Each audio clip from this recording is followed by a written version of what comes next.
राज्याचे दिवंगत उपमुख्यमंत्री अजित पवार यांच्या जयंतीनिमित्तानं वसंतराव डावखरे फाउंडेशन यांच्या वतीनं अजित पवारांच्या मनपसंत गीतांचा कार्यक्रम आयोजित करण्यात आला असून त्यांच्या स्मृतींना शब्दसुमनांनी आदरांजली वाहिली जाणार आहे। राष्ट्रवादी काँग्रेसचे युवा नेते प्रबोध वसंतराव डावखरे यांनी ठाण्यात 22 जुलै रोजी गडकरी रंगायतांमध्ये विशेष कार्यक्रमाचं आयोजन केलंय। प्रसिद्ध पार्श्वगायिका आणि संगीतकार वैशाली सामंत यांच्यासह कलाकारांकडून विविध गीतं सादर केली जाणार आहेत। वसंतराव डावखरे फाउंडेशनचे अध्यक्ष प्रबोध डावखरे यांनी आज पत्रकार परिषदेत ही माहिती दिली।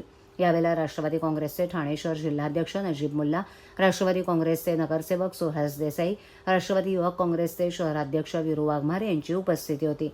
दिवंगत अजितदादा पवार यांची स्मृती जतन करण्याबरोबरच ठाणेकरांच्या वतीनं आदरांजली वाहण्यासाठी हा कार्यक्रम होत आहे, असं नमूद करत प्रबोध डावखरे यांनी कार्यक्रमाची माहिती दिली।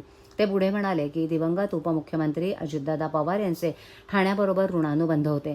अजितदादांचा शिस्तप्रिय स्वभाव, प्रशासनाचं सखोल ज्ञान आणि त्यांना सामान्यांविषयी आत्मीयतेचा धागा होता। त्याचबरोबर राज्याच्या सांस्कृतिक कला नाट्य क्षेत्रातही त्यांना विशेष रुची होती।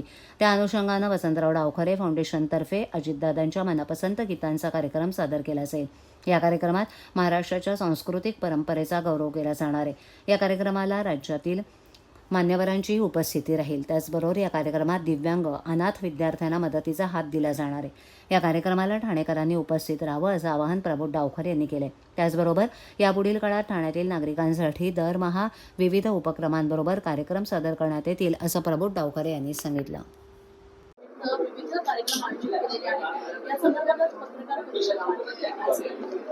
22 जुलैला 4 वाजता सगळ्यांना निवेदन आहे की आम्ही हा कार्यक्रम ठेवला आहे। गडकरी रंगायतांना संगीताचा सोशल कल्चरल प्रोग्राम आहे।